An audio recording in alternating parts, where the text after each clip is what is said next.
पुरुषोत्तमम।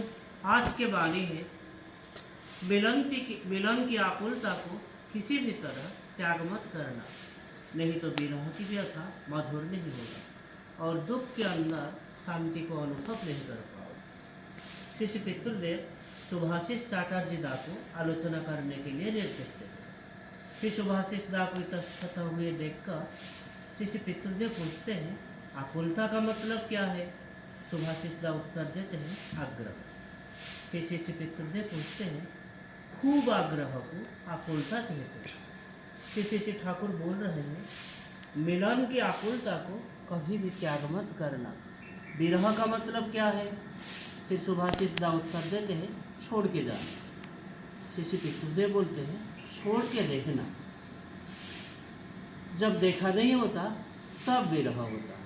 आने को खूब इच्छा है लेकिन आ नहीं पाता है। छोड़ के रहने के अंदर कष्ट है, व्यथा है।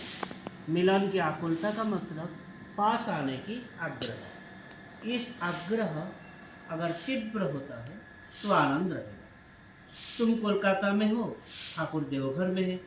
ठाकुर के निकट तुम्हारे आने के लिए खूब आग्रह, और इसको कहते हैं मिलन की आग्रह। इतना आग्रह लेकिन आने के कोई सुयोग नहीं, उससे कष्ट है, व्यथा है, और इसको कहते हैं विरह। पास आने का जो आग्रह वही आकांक्षा, इसीलिए इसी में ही शांति है। मैं चाहता हूँ ठाकुर के पास रहने के लिए, उनके लिए मन रो रहा है और इसी में ही आनंद, इसी में ही शांति। लेकिन पास आने की खूब आग्रह है, इसीलिए तो आनंद और शांति। ठाकुर को प्यार करता हूँ, उनको एकांत अपना बना लिया हूँ, इसीलिए उनको छोड़ के रहने के लिए कष्ट होता है। मैं शायद पहले मछली खाता था, लेकिन जब से पता चला कि ठाकुर को मछली खाना पसंद नहीं, इसीलिए मैंने मछली खाना छोड़ दिया। सतीश दा के एक प्रश्न के उत्तर में सतीश दा की ओर देख के शिष्य पितृदेव बोलते हैं, स्त्री पुत्र इनको छोड़ के शायद मुझे बॉम्बे में रहना होता है, उनके लिए व्यथा अनुभव कर रहा हूँ।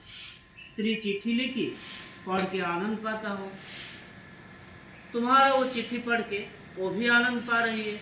पूजा में छुट्टी है, छुट्टी में घर जाना होगा, इसीलिए छुट्टी जितना नज़दीक आ रहा है उतना आनंद हो रहा है। छुट्टी के बाद ही घर के लिए निकल पड़ा, आनंद और भी बढ़ गया। फिर घर निकटवर्ती रेल स्टेशन में पहुंच गया, आनंद और भी ज़्यादा बढ़ गया।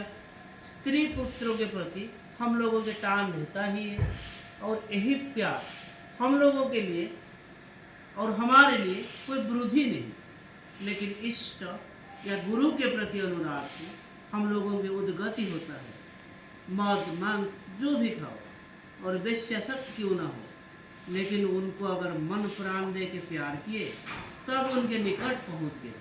वही प्रेम की आग में जितने पाप ताप सब धो के मिट जाएगा। ये घटना इष्ट प्रसंग से 1 नवंबर 76 से लिया गया। आज के लिए इतना ही। वंदे पुरुषोत्तमम, वंदे पुरुषोत्तमम। जय।